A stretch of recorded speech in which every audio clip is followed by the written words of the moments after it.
नमस्कार, आप देख रहे हैं परिवर्तन बिहार। मैं हूं विवेक कुमार। अभी हम जमुई के केकेएम कॉलेज मैदान में उपस्थित हैं, जहां आप देख सकते हैं कि आज राष्ट्रीय सेवा मिशन के तहत, जिसे एनएसएस भी कहा जाता है, उसके तहत 7 डेज का एक कार्यक्रम किया जाएगा। एनएसएस का जो कैंप लगाया जाएगा वो बिहारी गांव में 7 दिवसीय कैंप लगाया जाएगा, जहां पे कुछ छात्र छात्राओं को उसमें कैंप में ट्रेनिंग दी जाएगी। उस कार्यक्रम के उद्घाटन समारोह में मुंगेर यूनिवर्सिटी की वाइस चांसलर प्रोफेसर श्यामा राय यहाँ पे उपस्थित थी। जमुई की विधायक चीफ गेस्ट के रूप में यहाँ पे आई हुई थी श्रेयसी सिंह जी।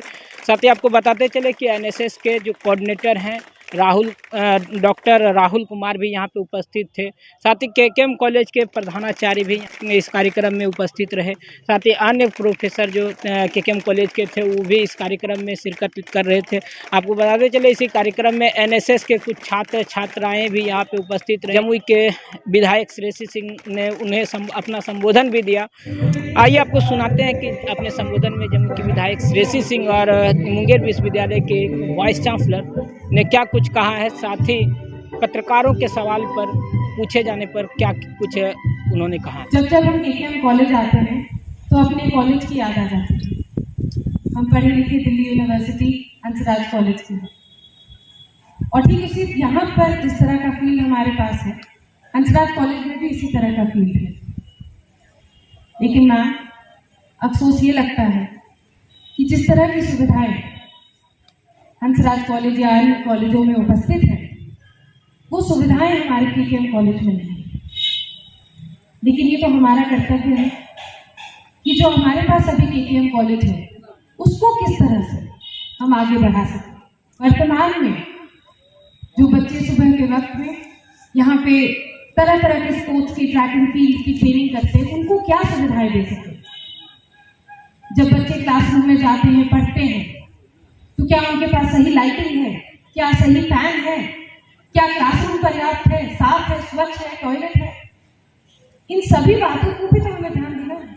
मुझे लगता है कि जब मैं जमुई से विधायक बनी, सबसे पहले मैं माननीय शिक्षा मंत्री से जाके मिलकर उनसे इतिहास, पॉलिटिकल साइंस और वाणिज्य, कॉमर्स, इन तीनों के स्नातकोत्तर की पढ़ाई शुरू करने का आदेश निकालने का दरखास्त किया था, और वो आदेश निकल चुका है। यूनिवर्सिटी और बिहार सरकार में किस तरह से कोऑर्डिनेशन बैठाया जाए, इस वजह से कुछ विलंब जरूर होता है। लेकिन आज सब आप लोगों के बीच में हम ये जरूर आश्वस्त करेंगे कि जब हम माननीय वाइस चांसलर मैम के पास केकेएम कॉलेज की किसी भी दुविधा को लेकर गए हैं, उन्होंने हमेशा एक पॉजिटिव रिस्पॉन्स दिया है, और जितनी भी कार्रवाई है वो अपने तरफ से तत्काल करने की कोशिश की। और मुझे लगता है ये बहुत बड़ी बात है। एनएसएस का मोटो नॉट मी बट यू। मुझे लगता है स्वयं से पहले समाज की सेवा करना हर एक इंडियन सिटीजन का कर्तव्य है। इस सेवा भाव से राजनीति में उतरे, आप लोगों के लिए काम करना चाहते हैं, काम करते भी हैं, आगे भी करेंगे। एनएसएस के माध्यम से बच्चे कहाँ से कहाँ तक पहुँचते हैं, और उससे हमारे बच्चे महरूम रह जाएंगे, मैं नहीं चाहती थी। मैंने स्पेशल कैंप के लिए किया, सेहत कैंप के लिए किया कि सेहत केंद्र खोला जाए महाविद्यालयों में, जो कि एक हेल्थ सेंटर होता है, सरकार द्वारा प्रदत्त है। और उसके माध्यम से हमारे यहाँ जो बच्चे आते हैं पढ़ने के लिए या खेलने के लिए, अगर उन्हें कोई तकलीफ होती है तो वहाँ उनको प्राथमिक उपचार हम दे सकें। मैम, यहाँ का जो क्लासरूम है, लाइब्रेरी है, लैब है, वो जीर्ण शीर्ण अवस्था में आ गया, जबकि इसका इतिहास बहुत स्वर्णिम रहा है।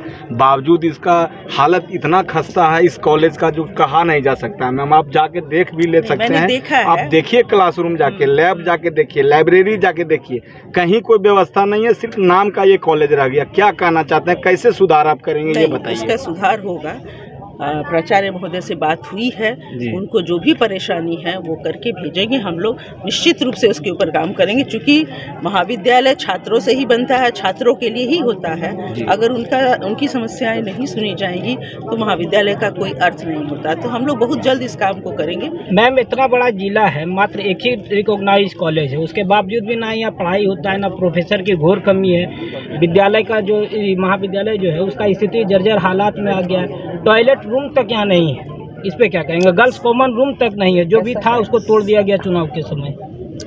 तो ऐसा है कि हम लोग तो चाहते हैं कि हम लोगों का महाविद्यालय बिल्कुल अच्छी अवस्था में हो, और जहाँ तक एडमिनिस्ट्रेशन जब लेता है तो परेशानी ज़रूर होती है कि वो जितना जीर्ण शीर्ण करके छोड़ देता है, तोड़ के चला जाता है। तो उसमें हम विधायिका जी से कहेंगे कि ज़रा एडमिनिस्ट्रेशन को ही बोले, हम लोग भी लिखते हैं कि हम लोगों को महाविद्यालय को छोड़ दिया जाए कम से कम, ताकि हमारे बच्चों की पढ़ाई हो, और जो तोड़ फोड़ होता है उसको आप बना के निकले यहाँ से। ऐसा हम लोग सब जगह करके डीएम को लिख के दे रहे हैं, लेकिन अभी तक हम लोगों को लाभ नहीं मिला है। लेकिन उम्मीद है, उन लोग आश्वासन देते हैं कि नहीं हम लोग बना के जाएंगे। बाकी गर्ल्स टॉयलेट की बात है, उसके लिए अलग से हम लोग राज्य सरकार ने किया है, महिला महाविद्यालयों के लिए किया था, लेकिन हम लोग इसके लिए भी करेंगे। पता नहीं 12 शौचालय जो बनाना था बना है आपके यहाँ?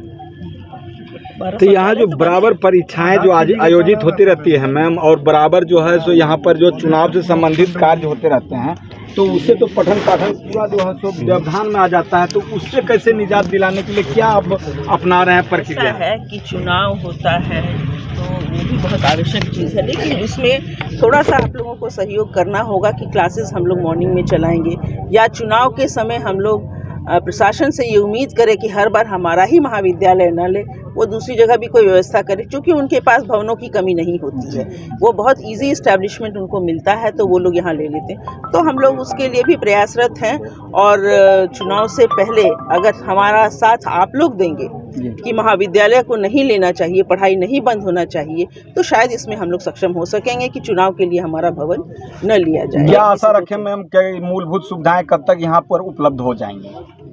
ये आपके प्राचार्य महोदय पे डिपेंड करता है कि जितनी जल्दी वो बना के देंगे। ऐसा है ना बाबू, प्रक्रियाएं प्राचार्य की जिम्मेवारी तो कुछ नहीं कर पा रहे हैं, ना मैं कर सकती हैं ना वो कर सकते हैं, लेकिन प्रक्रियाएं जो हैं उसको पूरा करना ही होता है, प्रक्रिया के तहत ही होता है। वो जितनी जल्दी करके भेजेंगे हम लोग उसको। विधायिका भी आप पर बोले हैं कि काफी कोऑपरेट करते हैं। बिल्कुल करेंगे। मैं बच्चों के लिए ही हूँ और छात्र हित ही मेरा सबसे सर्वोपरि है, तो मैं चाहती हूँ, लेकिन एकदम से बटन कोई ऑन कर देंगे और बन जाएगा, ऐसा नहीं हो पाता है। एक महत्वपूर्ण क्वेश्चन है मैम, क्या केकेएम कॉलेज में आईसीटी की पढ़ाई स्टार्ट कराई गई थी? 38-39 कंप्यूटर हैं यहाँ पे, वो बंद पड़े हैं, अभी तक खराब अवस्था में आ गया। अगर वो पढ़ाई चालू होता तो बहुत सारे विद्यार्थियों को कंप्यूटर का नॉलेज हो सकता था। ऐसा है कि मैंने ओपन ये किया था प्रिंसिपल्स मीटिंग में कि BCA BBA की पढ़ाई के लिए आप लोग प्रपोजल बना के दीजिए, वो स्वपोषित कोर्स होता है, वो लोग यहाँ से कर सकते हैं, खाली वहाँ परमिशन के।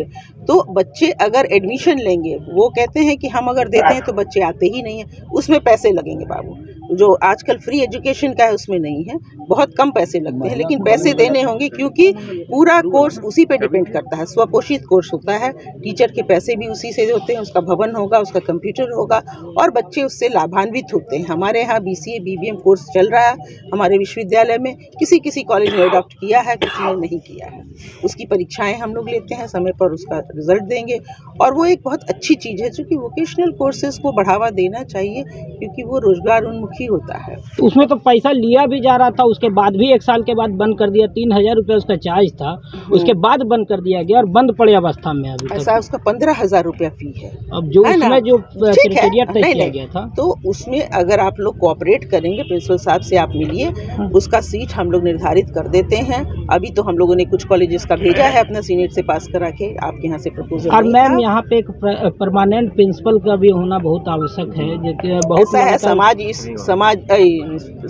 प्रशासन जो है इस ओर ध्यान दे रहा है। हम लोगों का प्रिंसिपल का एडवर्टीजमेंट बहुत जल्द निकलने वाला है, उसकी प्रक्रियाएं चल रही हैं, तो बहुत जल्दी परमानेंट। एक महिला कॉलेज के अंगीभूत का यहाँ पर आप लोग के द्वारा किया गया मैम, तो वो क्या है, उसका कहाँ पर अंगीभूत किया गया, उसमें कब से क्या व्यवस्था दी जा रही है? ऐसा है कि राजकीय महिला महाविद्यालय जमुई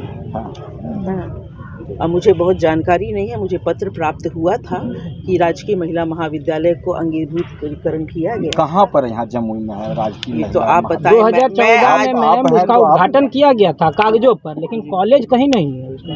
नहीं, हम कैसे बताएंगे? मैं तो अभी आई हूँ, मुझे एक पत्र प्राप्त हुआ है कि राजकीय महिला महाविद्यालय जमुई आपके अंगीभूतीकरण का एक हिस्सा है, उसको आपको बनाया गया है। तो अब हम लोग उसका प्रोसेस कर रहे हैं कि कहाँ कॉलेज है, क्योंकि सब लोग नए हैं, बाहर से आए तो पता नहीं है कि कैसे हम लोग उसका उत्थान करेंगे या क्या करेंगे। आके देखेंगे हम लोग, जब तक हम लोग विजिट नहीं करेंगे नहीं बता सकते। जब अंगीभूत के लिए मिल गया मैम, तो उसका तो इंफ्रास्ट्रक्चर या कुछ तो बिल्डिंग ऐसा सरकार ने किया है तो कुछ सोच के किया होगा, है ना। उसके लिए सुविधाएं सरकार देगी, है ना। सरकार जमुई जिले का क्षेत्रफल बहुत और जिलों की अपेक्षा बहुत ज़्यादा बड़ा है और यहाँ स्नातकोत्तर की पढ़ाई नहीं हो रही है। यहाँ के छात्रों को स्नातकोत्तर की पढ़ाई के लिए बाहर जाना पड़ रहा है। तो नहीं, हम लोग स्नातकोत्तर की पढ़ाई बहुत जल्द शुरू करेंगे। यहाँ पर 2-3 विषय का आ गया है, हिस्ट्री, पॉलिटिकल साइंस का तो कॉमर्स का, तो बाकी भी हम लोग शुरू करेंगे यहाँ पे। ऐसा होता है कि हम लोग स्नातकोत्तर खोल देते हैं और बच्चे आते हैं 4-5। वैसी स्थिति में चलाना दिक्कत हो जाता है, क्योंकि शिक्षक तो हमें पूरे रखने होते हैं। इस पर ध्यान शायद आप लोगों का भी नहीं जाता है कि अगर 5 बच्चे या 10 बच्चे आएंगे तो पढ़ाई कैसे होगी। एक मैम और क्वेश्चन है कि जो भी मैम यहाँ पे प्राइवेट कॉलेज है, उस कॉलेज में यूनिवर्सिटी स्तर से उसमें कुछ पैसा नहीं जाता है, जिसके कारण से प्राइवेट कॉलेज के जो भी कॉलेज है वहाँ अत्यधिक पैसा ले लिया जाता है छात्रों से, और इसका विरोध भी लगातार छात्र करते रहे। ऐसा है कि प्राइवेट कॉलेज को हम लोग कोई पैसा नहीं देते, उसके लिए हमारे पास कोई भी फंड नहीं है। तो मैं ये नहीं कह सकती कि मैं उनको पैसा देती हूँ चलाने के लिए। ठीक है, वो हमारे अंगीभूत इकाई है, वो हमारे यहाँ एग्ज़ाम्स वो देते हैं, लेकिन हम उनको कोई फंड नहीं प्रोवाइड करते हैं। तो हम लोगों का कंट्रोल एग्ज़ाम लेना और खत्म तक होता है, हम लोग देखते हैं, लेकिन पैसे वो लेते हैं, वो अपना काम करते हैं, क्योंकि हम लोग उसको फंड नहीं देते। देखिए, आज हम लोग ऑनरेबल वाइस चांसलर के साथ केकेएम कॉलेज आए हैं। सबसे पहले हम लोगों को यहाँ पे जो एनएसएस है, जो नेशनल सर्विस स्कीम है, उसके लिए उसके एक 7 डे इनॉग्रेशन कैंप के लिए आए हैं। लेकिन आज मैम का यहाँ आना एक बहुत बड़ा संदेश है हम सभी लोगों के लिए कि जिस तरह से जो प्रोजेक्ट हम लोगों ने, जो जीर्णोद्धार का, कॉलेज कैंपस के जीर्णोद्धार का प्रोजेक्ट हम लोगों ने सबमिट किया है, उस पे काम आगे कैसे बढ़ेगा, क्या क्या कॉलेज को क्या क्या ऐसी इंफ्रास्ट्रक्चर डेवलपमेंट है जो हम लोग ला के दे सकते हैं। जैसे शौचालय की दिक्कत है, यहाँ पे एक मंच होना चाहिए, एक अच्छा खेलकूद का मैदान होना चाहिए। उसी तरह से क्लासरूम में जो फर्निशिंग्स हैं, जैसे लाइट्स, फैन, इन सब की भी सुविधा होनी चाहिए। हम तो खुद इस यूनिवर्सिटी की तुलना एक राष्ट्रीय स्तर पर करना चाहते हैं, इस कॉलेज की तुलना अपने दिल्ली के कॉलेज से के साथ करना चाहते हैं, लेकिन इसमें कैसे काम आगे बढ़ेगा, ये बिहार सरकार और साथ ही साथ वाइस चांसलर मैम दोनों के ऑफिस के कोऑर्डिनेशन की बात है। इस कोऑर्डिनेशन के लिए हम हर वक्त काम कर रहे हैं। जो भी जितना हो सकता है फाइल आगे बढ़ाना है, चाहे वो माननीय मंत्री से बात करना है या वो माननीय वाइस चांसलर मैम से बात करना है, हम दोनों के ही साथ बात कर रहे हैं, एक कोऑर्डिनेशन बैठा रहे हैं, जिससे कि जल्द से जल्द केकेएम कॉलेज का जीर्णोद्धार हो सके, इंफ्रास्ट्रक्चर डेवलप हो सके। Thank you.